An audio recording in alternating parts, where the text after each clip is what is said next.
a Monique Aza déjà séduit na oba bengi qui pédoula. On est libre à Okende. Mouto à empêcher à Kenda Zate. Mukolo projet c'est faire rigola. Il le sort quand il veut. Il le sort quand il trouve que non, c'est déjà prêt pour Kebima. C'est lui qui décide. C'est lui qui a les derniers mots. Vous comprenez? C'est lui qui a les derniers mots. Il y a des gens qui passent à la télévision pour dire n'importe quoi, mais jusqu'à aujourd'hui, le caramel, on a bien regardé le caramel parce qu'il y a Sungara vraiment batunaba kara. Avec une maman na kara bazoloba. Jusqu'à présent, aucune réaction. Mais cela ne veut pas dire que ceux qui, par exemple, il y a des gens qui désistent que Dynastie Volume 2 et aux albums Mamakaste. Et il y a ceux qui vont désister de Dynastie Volume 2 et un impact. Dynastie Volume 2, c'est l'album du siècle.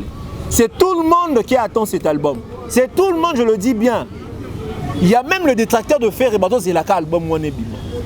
Parce que c'est l'album, il y a confirmation, il y a la certification de Toto Zela. Ça, c'est une vérité. Parce que je le dis et je le répète, et très souvent, je suis toujours dans l'obligation de répéter à Yango. Ferrego Lazal, le seul artiste au Nganayebi, Oyo, Bamemaye na Obabengi, comment on appelle ça? Na Watibé, le label à Watibé Dawala. Je sais bien que vous vous rappelez de la chanson, il y a Dra, il y a Beta na Ferrego là. Telema, la mouka, kola la teo, la mouka, kosaganate, koboulete, la vie c'est un combat. C'est l'une des chansons Oyo et Marca Tonango. Et puis c'était une chanson Oyo, ça qui appelle na Ferrego là.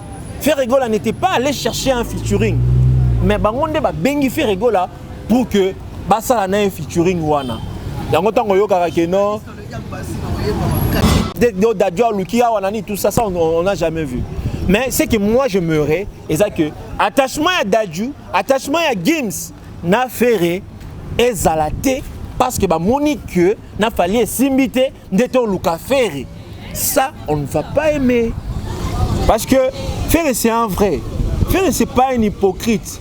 Ferré, c'est quelqu'un qui connaît sa valeur. Ferré, c'est quelqu'un qui n'aime pas se diminuer, qu'on perde la valeur, au moins Mickey. C'est un peu ça. C'est un peu ça. Tout en lingate, maman fait rigoler et c'est passé le cola. Bateau, babeta stade de Martyr. Jusqu'aujourd'hui, image tout le monde a raté. Jusqu'aujourd'hui, image tout le monde a raté. Fait rigoler à beta concert, un concert à Nino, comment on appelle ça? Des show must go on. Des show must go on. Concert on a jusqu'aujourd'hui, bateau à la Narango. Avril, donc tu seras la mai juin. Donc bientôt. Donc Ferrego a déjà attends ça la part n'a pour réussir côté musique organisation. Et il faudrait maintenant que le Gaulois et les gladiateurs vont se réveiller. D'où ces ali sous-souté. Non rien sous Kolowakeno Ferrego la remettre dans la stade de Martyr. Ferrego la boye. Aujourd'hui, avant que vous affiche les alliés, bientôt vous aurez l'affiche et bientôt aussi bon sortie disponibilisation il y a album Nabino Dynastie volume 2. N'hésitez pas à liker la vidéo si elle vous plaît et si vous êtes nouveau sur la chaîne, n'oubliez pas de vous abonner et d'activer la notification pour ne rater aucune de nos prochaines vidéos. On commence. Messieurs chers abonnés de Joshua News Télévision, nous vous disons un grand merci pour cette confiance au Bozak au CCT, au Salabiso, Joshua News Télévision. Moi c'est votre humble serviteur Jigel Kabemba et derrière la caméra c'est Lotus Design. Je dis un grand merci à Maman Rocky Bizimungu, un grand merci à Papa Dodo Nadalas, un grand merci à mon jeune frère le génie Kaleb Bizimungu, Narobo Sanate Fidèle Lushima, Tonton Promo, donc promotion toujours avec votre humble serviteur Jigel Kabemba. Mesdames et messieurs, aujourd'hui nous allons toujours comme d'habitude parler de Ferrego, votre artiste Oyo. La stratégie ezo kolaka ezo bakisama presque tous les jours et batoizo quand ça c'est comme si Ferrego là aza ko négligé babano boulot quoi que Ferrego là azo qui pétait. Il y a même des gens, même aussi des Gaulois qui avaient même douté de l'artiste Ferrego là. Mais aujourd'hui Ferrego là a montré à tout le monde, a montré à tous les mélomanes, a montré aussi à tous les détracteurs que c'est quelqu'un qui a un niveau très élevé, mais qui ne se penche pas trop dans ma morolobaka et belé. A comme plus qu'on a plus se focaliser, a comme plus qu'on a focaliser nao etali promotion, stratégie naie et puis azolingali sous copé ça sous batu badati. Je sais que l'autre fois ma date le 3 mars on a battu belé se plaignait un tout petit peu, s'inquiétait un tout petit peu, mais a commis plus que Luka travailler pour que à Sali Mahamounaye, moi la Kisibino que non, salami. Aujourd'hui, les gens ont attendu ce qu'on appelle l'affiche de la campagne à stade de martyr. Et vous avez aussi appris que non Ferrigol a signé un contrat avec une agence de communication de taille, Oesa Imago. C'est cette agence-là qui va s'occuper de ce qu'on appelle la promotion à la campagne du plan sur le plan numérique. Il y a stade de martyr, il y a Ferrigol. C'est-à-dire que pendant que nous pensons que non Ferrigol a bandé ko fanda bo bandé ko ça les lots côté bato bandé ko se poser la question bon on voulait que non Ferrigol a bandé ko le qui s'attend Ferrigol a bandé ko travailler na coulisses pour la ça bato que non ça vraiment la souci à réussite il y a au bengi stade de martyr naïe. Parce que Yangon est l'événement le plus important. Les gens se posent la question, à part le stade de martyr, pourquoi Ferrigol ne se produit pas ailleurs, à qui n'est par exemple à gauche, à qui est à droite? Oui, moi j'ai toujours dit que non. Ferrigol c'est un artiste de renom, c'est un artiste de taille, un artiste qui pèse un poids lourd de notre musique. Ça ne veut pas dire que offre Yakate, marché Yakate pour que Ferrigol a la possibilité à prester, à se produire.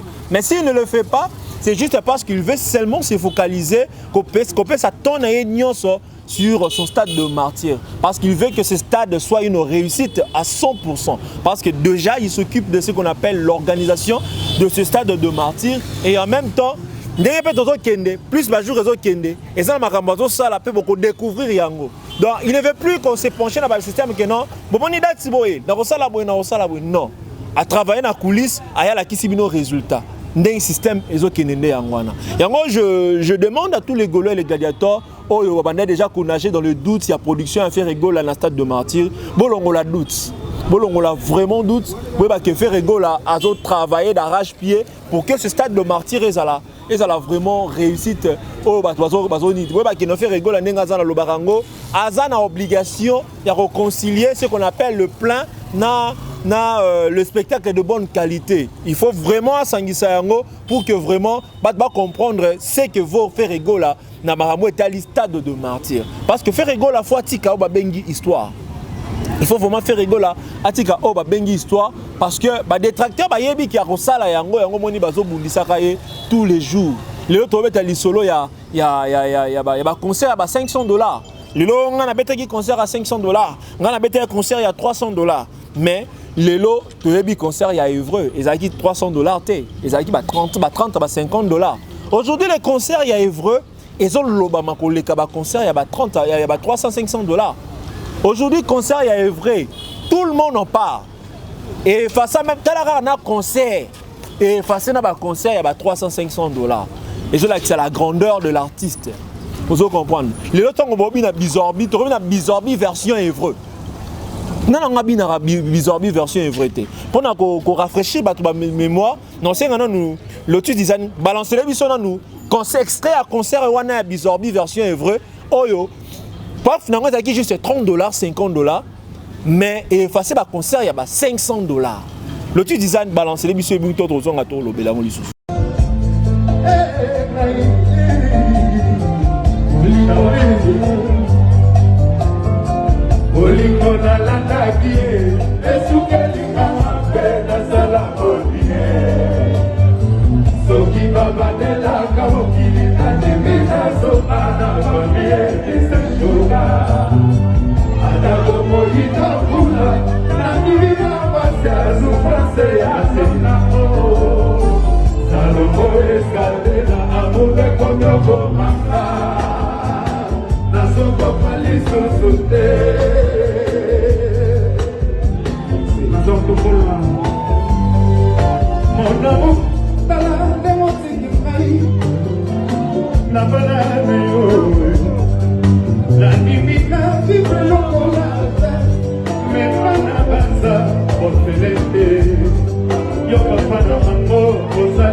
On a money. Est-ce que concert à $500? Baba va mettre un concert à $500 à $300. Qui en parle aujourd'hui? Personne. Et que la Seigneur fait rigoler tant à ça la rababilo gonaye, à ça la marambonaye, assez préparé très bien pour que babilo quand ça là et continuer à la réussite. Aujourd'hui, Imago, agence Swanezali, Soromoni Ferrego l'a ndimi ko signé na bango, c'est parce qu'il a senti, il a compris que c'est une agence professionnelle. C'est une agence professionnelle. Ce que vous avez vu là comme affiche, et ça affiche vraiment il y a toto zela vraiment te. On est allé car moi Robin Ngoni on est toto pour ceux qui mascotte. Moi avant Gouka si je peux le dire. Et ça le roi avant Goumoro il y a nini pour la Sabino que non. Pour la Moussaba Golo la gladiateur banda kola que non. Makamweza en marche. Makamweza en marche et puis dans Botali Ango c'est une affiche simple mais ils sont très expressive. Ils sont vraiment très expressive, ils sont simple mais expressive. Au moni déjà nyonso, dans moni va caricaturer, faire rigola, Simbi micro, tout ça, va mentionner bien faire rigola côté stade de martyr. Donc c'est propre et professionnel et le message est passé. Maintenant on est tiré des détails comme dessin sur le stade de martyr, l'image du stade de martyr. Là, sûrement pour rejoindre na bengi affiche. Il y a après affiche ça affiche ça que etikali yango ba genre affiche de bomo peut-être na ba mituka bomo nango peut-être na ba banderole mususu juste pour na ko réveiller ba golo ba gladiateur ba kena bo chanyo soit en marche makambo sérieux, ce n'est pas le moment de dormir et ce n'est plus le moment de douter de la production de Ferrego là au stade de Martyr. Et ça dit vraiment moment où on a été. Et j'aimerais demander à l'autre design à me rappeler qu'on balancer du son nous paye image, il y a signature, il y a contrat, il y a Ferrego là, na Imago et puis tous ici pour développer.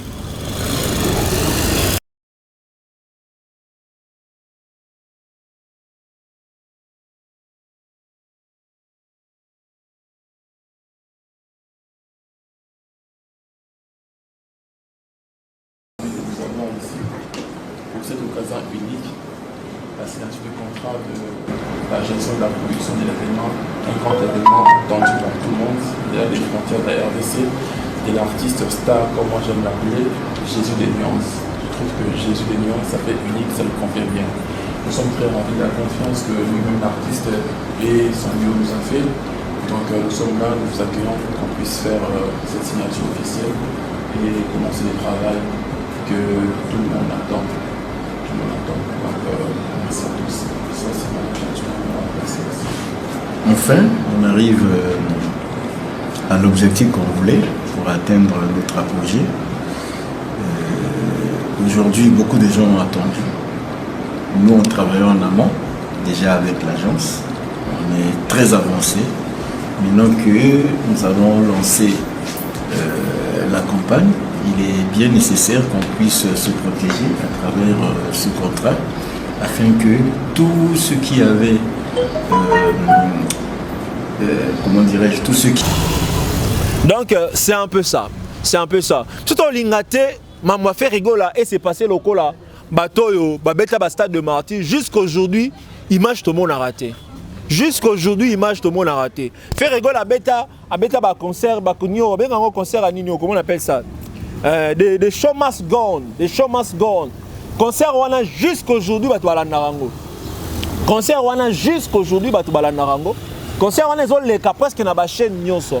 Les gens veulent que quand leur artiste a se produire quelque part bah ça a possibilité à kolandara ba image wana ngana ko zale on a continué stade de Martyr na lundi concert à faire rigoler en stade de Martyr, peut-être papa na biso à côté quitté, peut-être même soit côté quitté, mais peut-être na image on a un téléphone, peut-être na image on va lancer la TV, na vani na papa na biso papa que notre moni awa na za ki na kata concert oyo na za pe na possibilité ya robeta lisolo même na bana na ngai possibilité zali. Mais aujourd'hui concert à stade de Martyr ya baninga mususu na nga betela ngo lisolo et disparaître, on n'en parle même pas. Botal ngo wapi et kei na mupepe on retrouve ngo wapi quand na téléphone na bango yemo leader za nango ka bomba na téléphone moi na ni opasa nango bomba na téléphone. Mais nous aimerions qu'avec Ferrego là, parce que la façon dont Ferrego là doit s'organiser alingi que Batunion sont même après stade de Martyr à Ferrego là, histoire de continuer toujours Kozala. C'est l'une des choses ça dit que même stade de Martyr na bango batuba kokasus kolobelango te après dato ba fixaki. Donc stade de Martyr et Betami après date wana, les gens n'en parlent pas. Balobelango te, qui parle encore du stade de Martyr de Fali? Qui Qui parle encore du stade de martyr d'héritier? Personne. C'est parce que Betina, image, c'est Salinini et Limwe. Mais avec Ferregola, nous ne voulons pas que ça se passe comme ça. Nous voulons que Ferregola est le 24 juin. L'image de Rosala peut-être à disponibiliser le même jour. Peut-être après 1 mois, 2 mois, on aura la possibilité de suivre, même maintenant dans le téléphone, même maintenant dans la structure, dans la plateforme crédible. On a la possibilité à Roland d'avoir image que nous fait rigoler la bêta qui s'était passé comme ça, tout ça. Et ça la rend moins bien. Il y a un de cela que l'artiste attikala na histoire. Attikala na histoire. Parce que ceux qui stade de martyr na yo ils bien. Et c'est pas ça qui est bien. Comme tu le dis, on doit tester en haut. Il fallait qu'au moins qu'il y ait des images. Malheureusement, il n'y en a pas. Malheureusement, il n'y en a pas. Ceux qui sont allés dans le téléphone, c'est ça qui coûte se plaignera jusqu'aujourd'hui. Quand est-ce que tu reçois l'image à stade de martyr? Quand est-ce que tu vas prier dans Bango, déshydrater dans Bango, mais quand fait rigola, à Fandi, à Zolo Belo côté, moi je le dis, je le répète, et ça c'est parce que à stade de martyr, ou bien parce que à ça il va moyen qu'on s'organiser, et ça juste que non, c'est faire rigola, c'est un stratège. À ça de nature, il y a bateau déjà balobara trotté. Parce que les gens qui ne parlent pas trop, doivent vraiment tomber à casse et à réfléchir. Et puis tant les gens qui ne parlent pas trop, concoctera quelque chose. Vous voyez, tant que ça la rango, ils auront vraiment réussi ma casse. Parce que Ferregola, grâce à ses concerts, vous comprendre que c'est lui qui aura charge la 5e génération. Et puis, deux fois qu'il aura au-delà. Parce que l'autre petit va pas l'outumba, parce qu'on reconnaître la grandeur de l'artiste. C'est-à-dire que c'est quelqu'un qui pèse, c'est un artiste, Azana point moroboé, oh et belle génération dans mon bassin, ils en ont côté. Bazan en côté. Il y a un gros moins dans stade de martyr, il y a fait rigola. Bah tu es belle bazoya ko luka kochaka ba mabaya. Omoni la coste avant na été oh ngapena na changu. Omoni okabo sava na été oh ngapena na imka. C'est parce que ba que mutu azara afula rabatu. Mutu azana ora morobo kondimate parce que la preuve c'est rebo. Preuve Zarebo, preuve Yangwana Chikito, preuve Zawana Djani Pacha, Nanzela fait rigoler à battre Belé Babimi. Si quand on moni là-bas, la cause on a ce bateau Lukabasa Nini, va profiter d'un aura wana stade de martyr, l'influence wana fait rigoler pour que ne pas dire là-bas lobby la bango. Dynastie, le leboti, empire hérensonique. Ce qui peut faire rigoler à ceux qui détaient, il y a aussi la dynastie, sûrement peut empire hérensonique et il n'a pas existé. Faire rigoler à Tigala Roé la peuple à sa première fils. Mais aujourd'hui, on a pour attaquer Ferregola, mais toujours calme. L'objectif est un stade de martyr. L'objectif est l'album Dynastie Volume 2. On a moni que Aza déjà séduit na oba bengi qui pédoula, on est libre à Okende, mouto à empêcher à Kenda Zate. Mukolo projet c'est Ferregola. Il le sort quand il veut. Il le sort quand il trouve que non, c'est déjà prêt pour Kebima. C'est lui qui décide. C'est lui qui a les derniers mots. Vous comprenez? C'est lui qui a les derniers mots. Il y a des gens qui passent à la télévision pour dire n'importe quoi. Mais jusqu'à aujourd'hui, le caramel, on a bien regardé le caramel parce qu'il y a Sungara vraiment Batunabakara. Avec une maman na kara, bazoloba. Jusqu'à présent, aucune réaction. Mais cela ne veut pas dire que ceux qui, par exemple, il y a des gens qui désistent que Dynastie Volume 2 et aux albums Mamakaste. Et il y a ceux qui vont désister, Dynastie Volume 2 est un impact. Dynastie Volume 2, c'est l'album du siècle. C'est tout le monde qui attend cet album. C'est tout le monde, je le dis bien. Il y a même le détracteur de Fer et Bateau, c'est l'album Monebi. Parce que c'est l'album, il y a confirmation, il y a la certification de Toto Zela. Ça, c'est une vérité. Parce que je le dis et je le répète, et très souvent, je toujours dans l'obligation de répéter à Yango. Combinaison, il y a vente à volume 1 à volume 2, il y a une certification fait rigoler. Et ça, il y a une certification, mon photo, mais le président de la France n'a bandal pour que tu négocies de sorte que tu aies un disque d'or. Ça ne se fera jamais comme ça avec Ferregola. Les autres hôtels à faire, il y a Gandhi, il y a Gims, il y a Dadju. Ferregola fait partie des gens, Zalaka déjà proche de la famille depuis Kala. Ferregola a une relation avec Dadju, avec Gims, avant même la célébrité. Et avec eux, ils s'étaient toujours comportés en grand frère. Abana kolinga toujours te ça le pas ce qui n'est pas la relaxation qui n'est unité. Abana toujours garder bon en tant qu'il y a pour que le respect ça toujours wana. Il a toujours fait. Ferrego Azal, le seul artiste au Ngana Yebi, Oyo, Bamemaye na Babengi, comment on appelle ça? Na Watibé, le label à Watibé Dawala. Je sais bien que vous vous rappelez de la chanson, y a Dra, y a Betana, na Ferrego là. Telemao, la muka, kola la teo, la muka, kosaganate, kobulete, la vie c'est un combat. C'est l'une des chansons Oyo et Marca Tonango. Et puis c'était une chanson Oyo, ça qui appelle na Ferrego là. Ferrego là n'était pas allé chercher un featuring, mais bangonde ba bengi Ferrego là pour que ça na un featuring wana. Yango tango yo karakeno. Merci beaucoup. Babi Kyo, naza journaliste moi leki ambassi na royemba. Ambassi a faute nanga te sont les gens qui le disent hein, Babi na leki na royemba. Bon, ils ont faute nanga te. Oui, comme je le disais, donc ça moko ya banzembo oyo et la kisa qui peso la qui s'appelle la grandeur de Ferrego là. Ferrego là za mutu moko ta la nara batu na banda kuna bango. Te. Ferrego là sait se respecter. Aujourd'hui ce qui les choses et comme il s'est passé ndenge tozomona c'est parce que grand frère azangaki charisme ya ba grand frère. Yango moni ba leki ba komo sakana na ye. Ba leki ba komo sakana mais c'est pas non plus une occasion pour Ferrego là que non azala que non tena tsada wana juste parce que là quand tu dois comprendre c'est quoi. Nous les Gaulois, les gladiateurs, il faut vraiment être concentré sur ce qu'on appelle le stade de martyr. Nous n'allons pas continuer à côté dans la guerre moroboye. Oh, ok, non, ceux qui s'attacher à faire rigoler, c'est juste parce que Bayo Kanatena Moutou Moroboy. Ce qui est relation, il faut vendre entre Games na Ferré, et ça parce qu'ils ont fait ces choix-là d'approcher Ferrego là. Et puis Ferrego là, à quel verbe il faut ne pas ça la choix. Mais ils ont la tête qui va chez Ferrego là, juste parce que Bébani n'a fallu. C'est ce que nous ne voulons pas. C'est ce que nous ne voulons pas.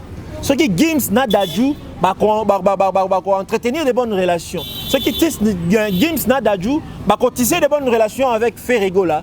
Et ça parce que de leur cœur, ils se sont décidés à quoi approcher Ferrego là, peut-être pour un featuring, peut-être pour un projet. Là, on ne sait pas. Mais ils ont la tête parce que, peut-être, dans un bon terme, les sous-soutiens n'a fallu. En fait, j'avais aussi aimé la vidéo dans laquelle je voyais Gims en train de Bina, Ningisanzoto, na Demdem, Nzembo ya bizarre. C'est-à-dire que Nzembo a déjà succès Nango, Moutaoki Kobo Yango Ezate. Mais moi, c'est que je un peu ma baise que pourquoi à un moment Oyo, ma bébanina falinde, Gims fallait rasser la Nzembo Wana. Pour attachement moroboé, donc reconnaître la grandeur de Ferrego là. Bien sûr, je ne dis pas que Gims a tiré pour reconnaître la grandeur de Ferrego là, mais pourquoi avoir choisi ces moments-là? Parce que Gims, des fois, il venait ici à Kinshasa. Peut-être qu'il ne cherchait pas Ferrego là.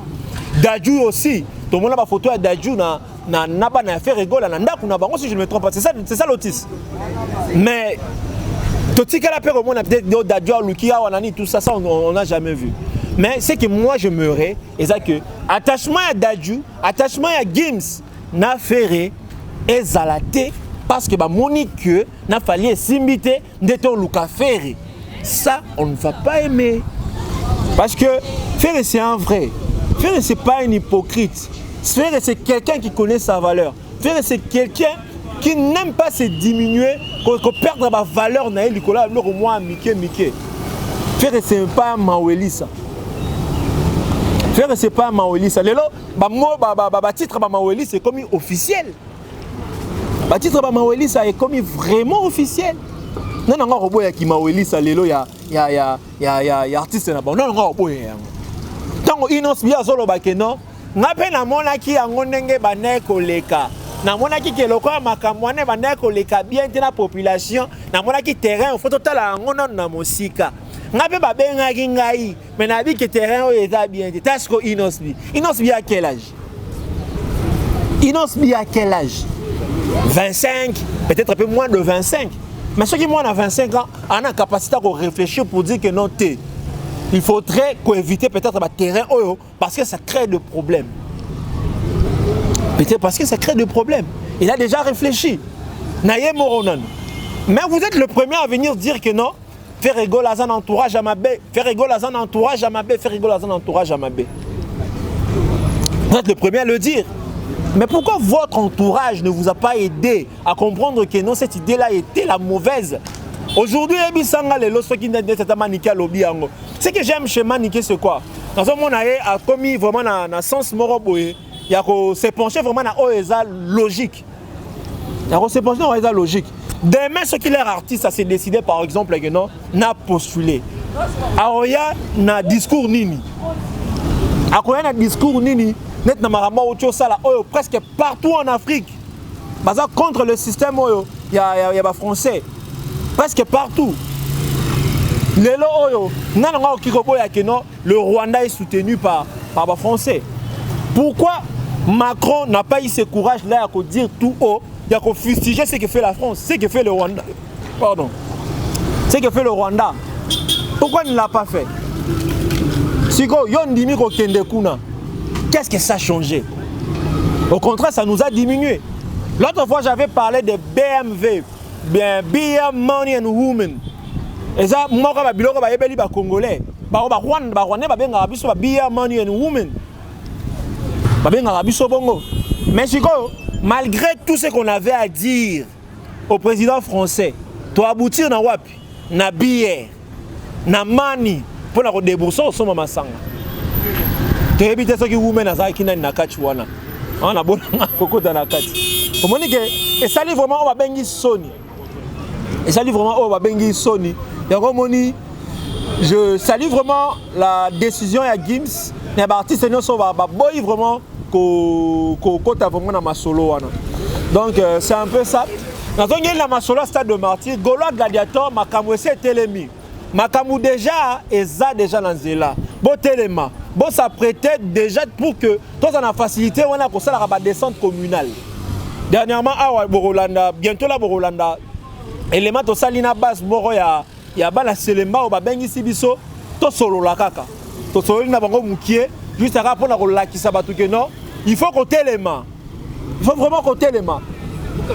Et après ça, il y aura encore d'autres éléments autour de ça dans la commune. Qui t'a vraiment dans la commune pour la relaxer réellement que le travail déjà ici est bandit. Pour la relaxer vraiment que le travail ici est bandit. Bon là la stade de Martyr a fait rigoler. D'autres ça le mois d'avril. D'autres c'est la mai juin. Donc bientôt. Donc faire rigoler déjà attends ça la part n'a pour réussir côté musique organisation. Et il faudrait maintenant que le Gaulois et les gladiateurs vont se réveiller. D'où ces ali sous-soutés. Non, faire rigoler la Robert dans la stade de Martyr, faire rigoler la boé. Aujourd'hui, avant que vous affichez les alliés, bientôt vous aurez l'affiche. Et bientôt aussi, bon, sortie, disponibilisation, il y a l'album Nabino Dynasty volume 2. Dans Oya Kende à Kende, on s'en fout. Oya Kotikala à Tikala, c'est ce que nous voulons. Faire rigoler avec ou sans ceux qui l'ont accompagné dans la dynastie, Tikala a fait rigoler. Bango be Tikala o bango bazali. Tout ça, pour ça, émission vous voyez, oh, il fallait qu'il m'appelle. Dis moi le français. Oh, personne ne te calcule. Personne ne te calcule.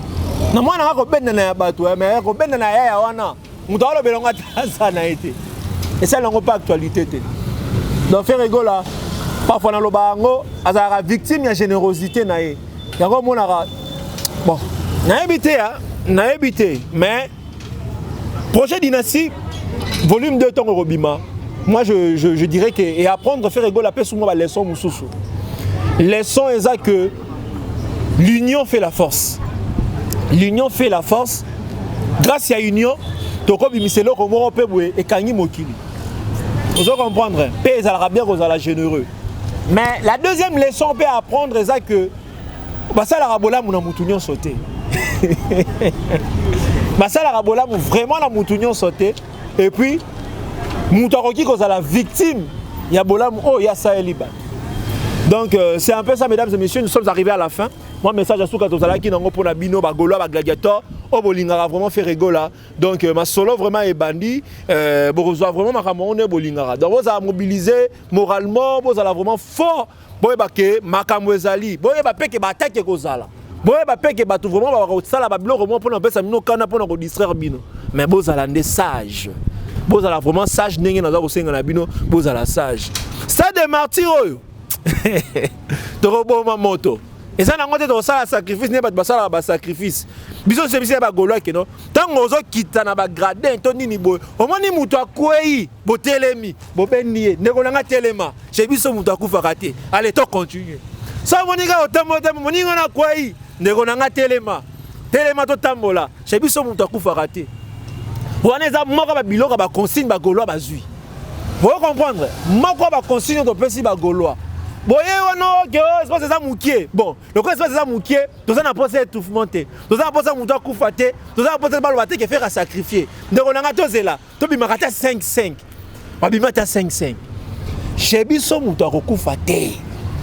yaka na mwana na yo yaka na mwasi na yo okolongwa linzaka te okoyinda te oyebi basekret mosusu bastratégie mosusu na banobimisango awa ya bato bakoimproviser bastade de martyr ya mbangu ayaki oluka kobeta yango ata na masamba débat boyo comprendre mais na obimisango te mais jour wana nde bokovivre yango bokocomprendre qui est fait rigola ce jour là nde bokocomprendre qui est fait rigola mais je dis aussi je félicite beaucoup celui qu'on appelle le jeune leader Inosbi parce que lui au moins il va se produire au niveau à Mbujimai qu'on appelle stade de martyr Ezali, qu'on appelle aussi c'est la République démocratique du Congo. C'est un artiste de renom aussi de notre pays, un artiste qui fait bien sa musique, un artiste au moins à 1 million de vues, comme félicitations c'est Léo.